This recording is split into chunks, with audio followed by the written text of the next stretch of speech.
Welcome, and thanks for listening to another episode of Games Analysis and Producer Perspectives. My name is Ray Hazlett. How you doing?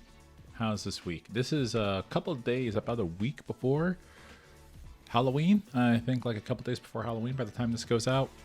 Hope you're all going to have a good and safe Halloween. Hope you're all going to have a festive day, dressing as something nice. And if you don't dress as anything, that's perfectly fine. I hope you would still at least eat some candy and have a ridiculous amount of it. I'm really going to date this podcast because I don't know where this whole thing is going to go within the next couple of years. And this might not be one of the more evergreen ones, especially if I end up being 1,000% incorrect. I don't think that's going to happen though.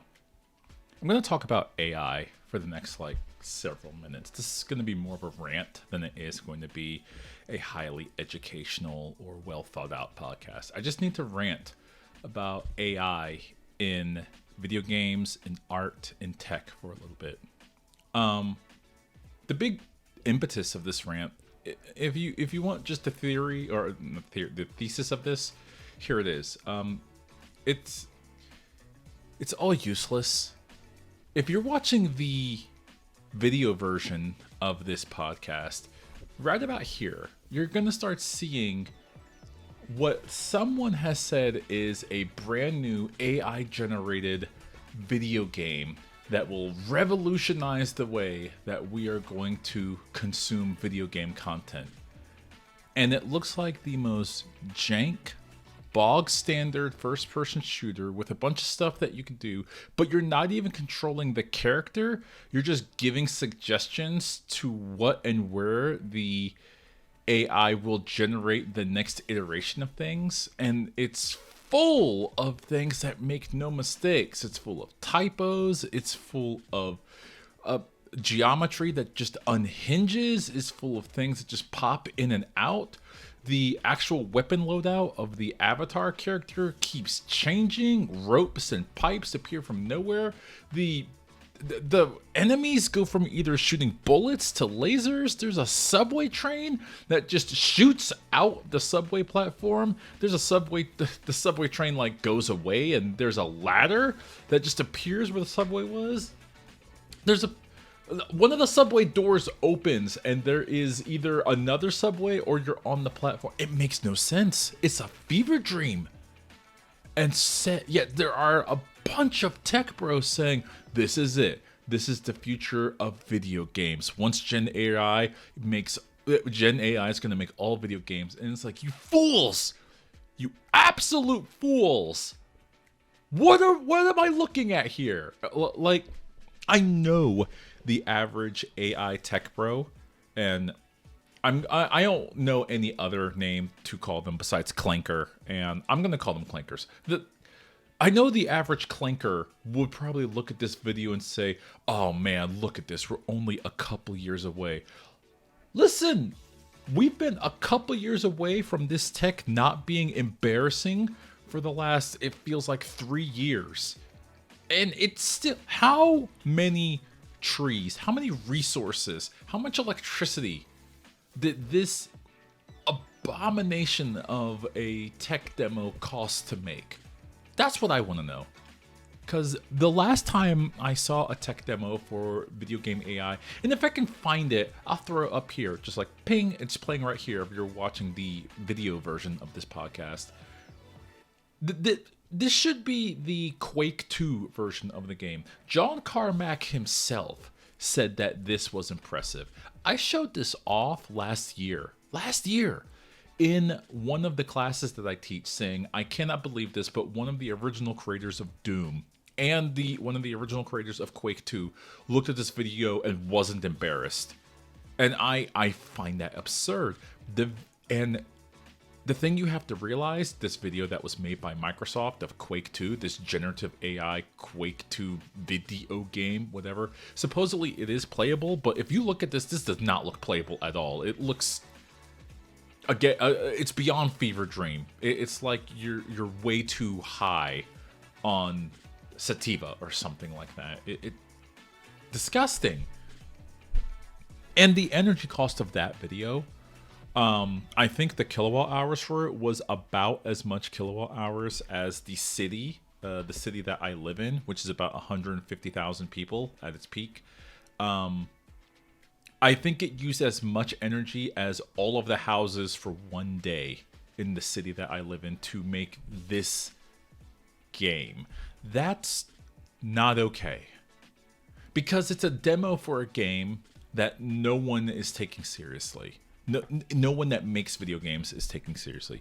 John Carmack, I don't think makes video games anymore. I don't think he's made video games for a long time. Last time I checked in on him, he was like working in the VR space for Facebook, Meta, or whatever. And yeah, I don't know if he's still doing that. I actually don't care at the moment. Not to denigrate John Carmack. He's done phenomenal things for the video game industry at large, and put some respect on that name. But lately, it feels like he's been kind of a tech grifter. He's trying to find a new edge, and he dumped all of his eggs in a basket into virtual reality. And last time when that wasn't taken off, I heard he was taking a large step back in Facebook from it. Which is probably the right call. I mean, Facebook has been losing money hand over fist for their VR and metaverse platform to the point where they've like scaled back so many. I've actually said this many times, and I've said it on the Unscripted Gaming podcast. I've said it to Josh that because Josh used to be, I don't know if he still is, a big cheerleader for VR, and I've said without Facebook, VR would have died. It would have died like. What is it, 2025? It would have died 7 years ago. Like, words cannot describe how many billions upon billions of dollars Facebook dumps into virtual reality, hoping to make it big, but no one in mass is buying it. No one likes being completely cut off from their surroundings for large periods of time. I will say there is a niche market for it. Absolutely, there's a niche market for almost anything. But it's not taken off, and it's not going to take off. The tech is there. They finally found a way to make it wireless, but no one finds like a giant use for it, especially since like most of the cohort of people that it can be marketed to, it makes them nauseous. Hello, that's me. I am the like target demographic because I'm surrounded by like a bunch of tech. I am one of those tech weirdos that if VR was really good, I would probably buy it. Right next to my left is a Switch 2 and a PS5. To my right is a PSP, a gigantic an Elgato recording device, HOTAS. If you don't know what that is, that's hands-on throttle and joystick, hands-on throttle and stick for when I want to play flight simulator games. Also, the laptop I use for my grad school program, and a miniature SNES. So I'm definitely that weirdo type of person that, a couple $100 won't bother me. I'll get it if it's interesting enough. But not VR, because it makes me sick to use it. And so we're going back to the topic of not just it makes me sick to use it, there's no real fun games on it. And the only really fun game I want to try is either Beat Saber. I did like Beat Saber the one time I played it. It didn't make me ill. And Half-Life Alyx. I want to try that, but I am not spending $1,000 on a VR headset. Get out of my face.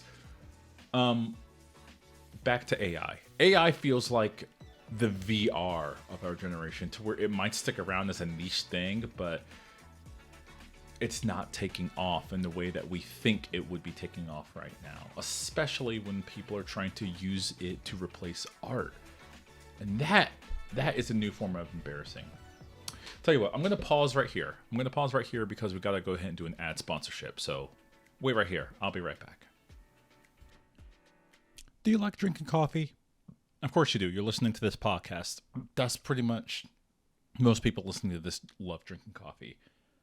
What you want to drink, though, is locally sourced and sustainable coffee.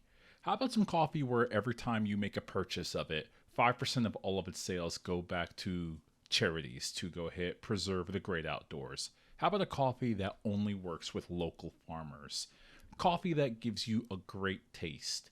So thanks to today's sponsor, that is going to be Afuera Coffee.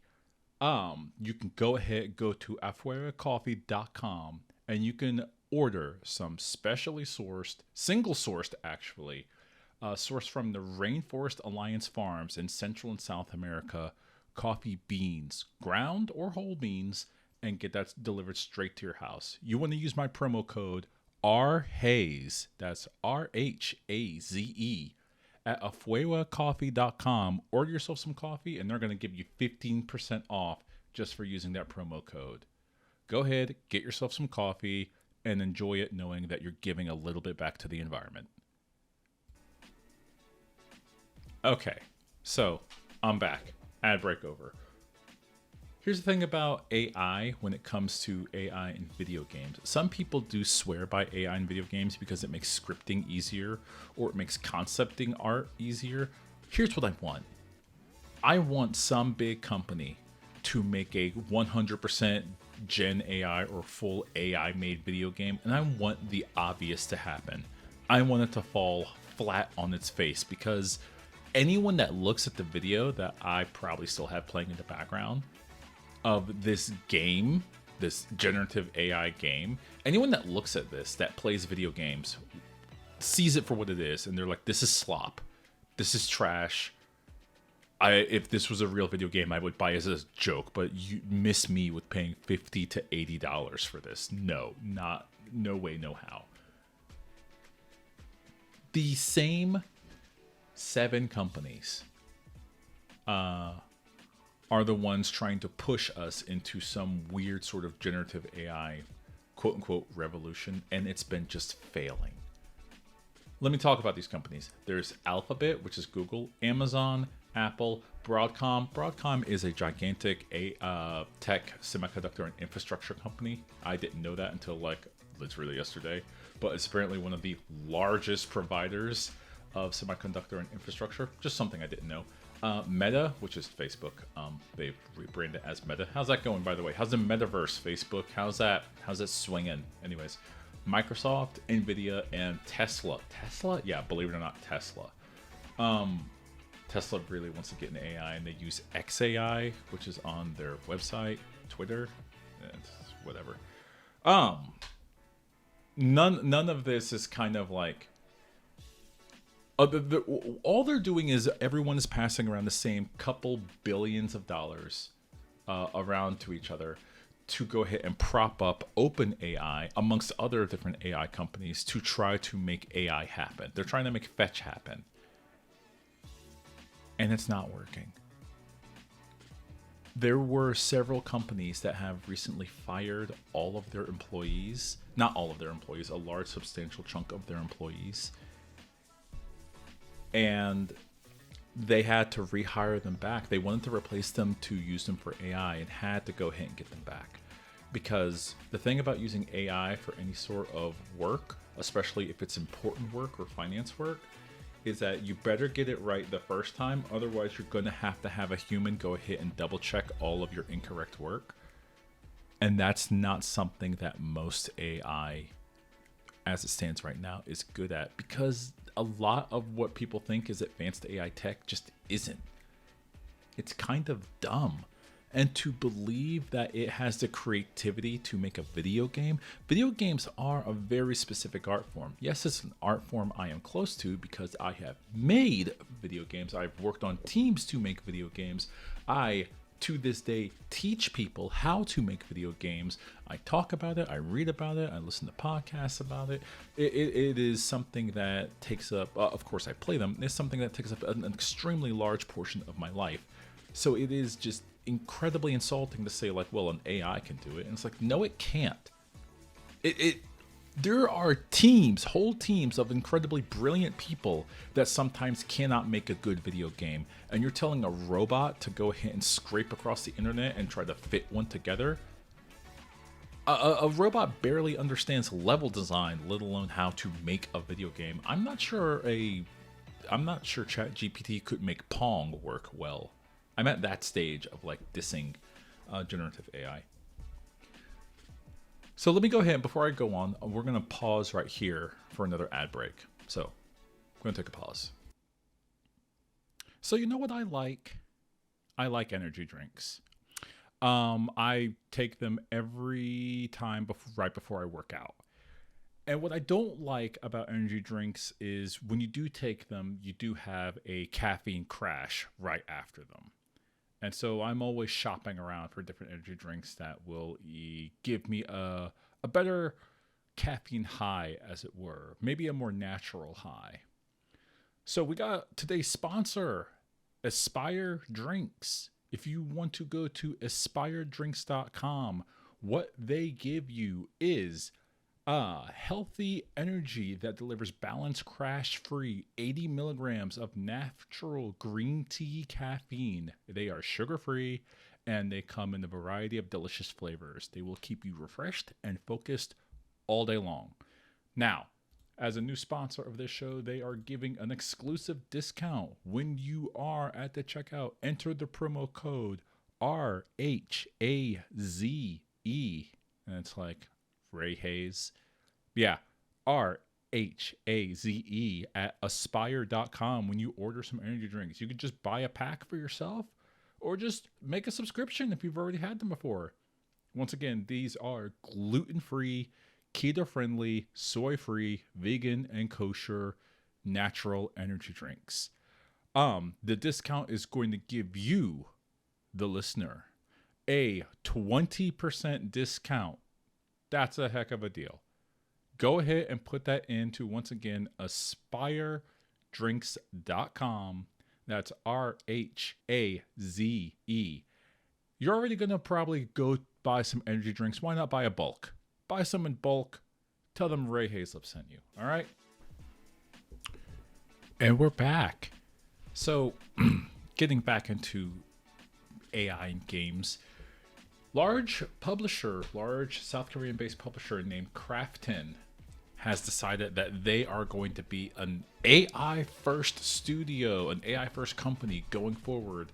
And they want to spend $70 million on their words, not my, agentic AI tech. They want to spend $70 million on a server cluster for agentic AI tech.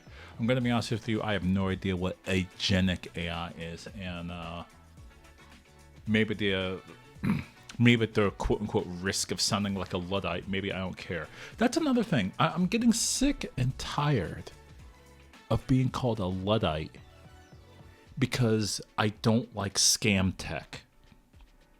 Like there is technology that when it comes out, it really does revolutionize the world. But there's also technology where it's like, hey, this isn't going anywhere. This doesn't make anyone's life easier. This seems like it's being propped up by an immense amount of resources to just try to make line go up and not actually like improve anyone's lives. I think I've said this before on Unscripted Gaming. Maybe I did. Maybe it was years ago. Well, I'll say it again. Just for, I guess, renewed posterity. When I was first starting out going to college, one of my very first business classes, this was in 2008, mind you, I wrote a paper about how smartphones, this was like months after the iPhone came out, I said smartphones are the new revolutionary tech, and we are going to get to a stage where you will not be able to properly do your job without having a smartphone nearby. And that paper got a B+, because the instructor said that I was being way too bombastic with smartphone tech. They could not believe that we would one day live in a world where smartphones would be required for just about everything. But absolutely in 2008, I could see the writing on the wall. These were incredibly powerful miniature computers that just so happen to make phone calls. And I said, this is it. This is the future. This is future tech. And yes, the iPhone was revolutionizing the way we thought about it, but already the Windows devices, the Palm Centros of the world, they were already there. They were already on top of it. Yeah, got a B+. Wonder how that teacher's doing nowadays. Probably not great. I'm going to be honest with you. The school that I originally went to, when they were teaching at it. That school was not a good school, and I did not go there for very long. I transferred all my credits to Full Sail University. Speaking back on tech that actually can benefit people, what the hell is a Generative AI supposed to do to help make better video games? Like, this is the same company that owns, I'm reading an article on it from Games Radar. This is the same company that owns PUBG, PlayerUnknown's Battleground. Hi-Fi Rush, they just bought Hi-Fi Rush like 2 years ago or something like that. And Subnautica 2, I guess. They're still embroiled in the drama of Subnautica 2. That's the exact wording from Games Radar. And so shouldn't they be focused on making those video games better as opposed to trying to shove AI into any future sort of tech or games? Or is it them also, this is also them saying, hey, we also have lines that have to go up and this is our way of doing it? Great, cool. You've lost my respect, I guess. I just don't care. There's not one video game on the horizon where I had looked at it and said, you know what would make this better? AI. Not are there people out there that say like, hey, we found a very strong use for AI tools? Sure. How often do you have to check your work after using those AI tools? And that's what I mean. You're always having to double check because it gets it wrong oh so many times. I don't even let people in my class use AI to write their code for them because you don't know if it's actually going to produce that result. Also, it's for F's sake, it's a university. If you're not using your critical thinking skills to go ahead and do your homework, what are you paying for? Does that degree mean anything? Eventually, you're going to have to actually use those skills when you get a job. And what? Is the AI going to do everything for you? You're asking to be replaced when you do that. When people say, well, AI is going to replace jobs. Yeah, you are the reason that could possibly happen because you're relying on it to think for you. This sort of tech is not... People say that it's going to replace a lot of things. They say it's going to replace art. It's going to replace games. And I think for certain types of art, some people are perfectly fine with it. There are some... what I will say, and I'll be extremely rude about it, there are some extremely sad people that are perfectly fine using AI art for, say, their D&D campaigns. That counts as a type of game. It's tabletop gaming. I think that's gross. That's absolutely gross. You told a robot to think for you and to produce the result, and you're happy with that. It means you were happy with just milk toast, the slop that was spit out onto the screen. Actual slop. I would rather you have nothing and let everyone's imaginations do the work, because as a form of being a human with a consciousness, you do have some sort of imagination. Or just use stick figures. I would have way more respect for someone that used stick figures for any sort of visual representation than using any sort of trashy AI slop art. Let's take the comic XKCD. That comic is made almost entirely in like stick figures and very simplistic art. That is way more respectable than any slop that could be generated by Midjourney. Absolutely, 100%. I'm not even joking. Also, XKCD has been around for like almost 20 years, so I think they're doing okay. I could go on and on. What is it I'm trying to say at the end of the day? What is my grand thesis? I'm saying that this is useless tech as it stands right now. There are some people that say it's very useful. It could be very useful for the medical field. And it's like, it's useful in the medical field for, like, a lot of people that have told me and shown me this is very useful for the medical field. It's very useful for the medical field for a first pass, but you actually do need like several rooms of actual doctors, PhDs, people with degrees and licenses to look over the results of the AI and say like, okay, let's actually make a determination here, because who knows how wrong or right this actually is. Like, could it be useful? Sure. Is it actually being useful? Also, we don't have the energy grid infrastructure to support this, and everybody knows it. Everybody knows we don't have the grid structure to support this bubble tech. Why in the world are we wanting the grid, our very precious energy resource grid for electricity, which is not perfected. It's not even fully nuclear powered. I wish it was fully nuclear powered. Even Microsoft is trying to reopen 3 Mile Island in Pennsylvania because they understand we don't have the energy resources on the grid to go ahead and do massive AI upscaling. We just don't. That's not including the fact that those resources have to come from somewhere. And please know, I do not want several other nuclear reactors fired up and turned on just to go ahead and power AI videos. Please know that is the cyberpunk future we were all warned about. I will say though, if we do get a bunch of solar, wind, and nuclear facilities like lined up, and the AI bubble bursts, because it will burst. Even the creator, even Sam Altman, the CEO of OpenAI, even they said that we're in a bubble. Mark Zuckerberg is on several interviews saying that we're in a bubble.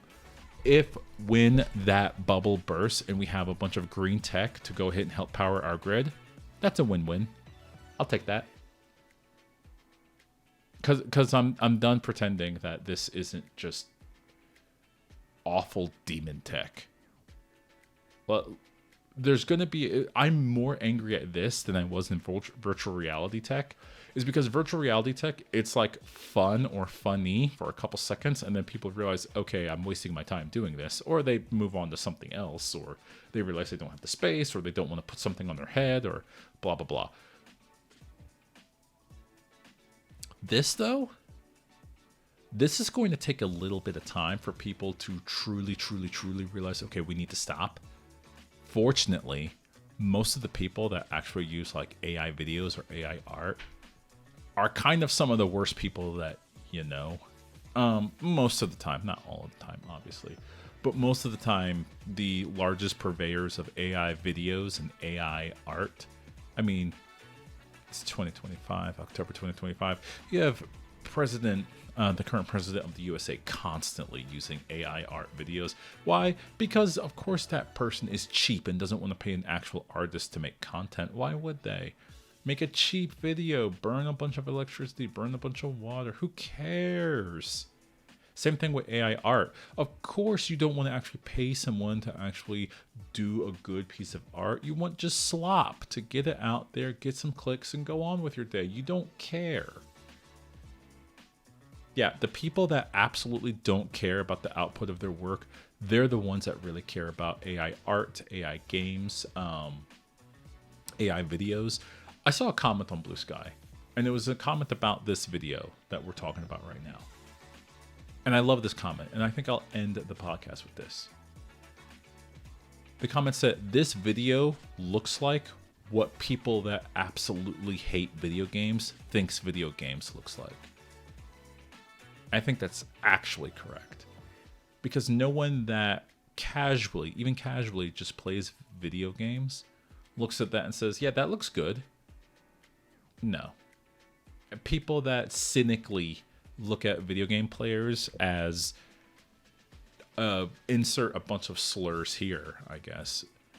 And then they're like, well, what if we went ahead and tapped into that market? Because the video game market is the largest, most profitable medium out there. And they're like, oh, this looks like a video game. This is it. We've won. We're going to go ahead and Gen AI a bunch of video games. It's like, absolute fool. Actual idiot. Fool. Yeah. The cynicism is deep. The lack of research, care, or respect for the medium is extremely deep. I hope in a year and a half to 2 years from now, I'll make an episode of this podcast and the bubble has burst so bad and the market crash, which I'm not looking forward to the market crash. As I said before, there are 7 companies that are propping up this entire thing. And those 7 companies are kind of propping up the stock market to make it look like we're not in the recession that we're actually in right now. When that crash happens, I don't know how we're going to cushion it, and it's going to be bad. Sorry I couldn't end on a more positive note there, but yeah, it's going to be bad. If you do want more positive notes, though, why don't you listen to the other podcasts as well, or some of the back catalog of this podcast? go to unscriptedgaming.com, or you can go ahead and check out the RSS feed for past podcast episodes of this one of games analysis and producer perspectives. You just type that into Google and it's going to pop up. Any other search engine. It's also on rss.com. It does have an RSS feed. You can find this podcast not only here, you're listening right now, or you're probably watching the video. You can find it on any place where you get podcasts. You can go to youtube.com. We do have videos on it. And there is the place you can go to look at the social media account. That is going to be Unscripted Gaming on Blue Sky. That's normally where I update all of the social media pages. I'd love to go ahead and talk with you more, and I'll do so later. Thank you very much for your time. Have a safe Halloween, and goodbye.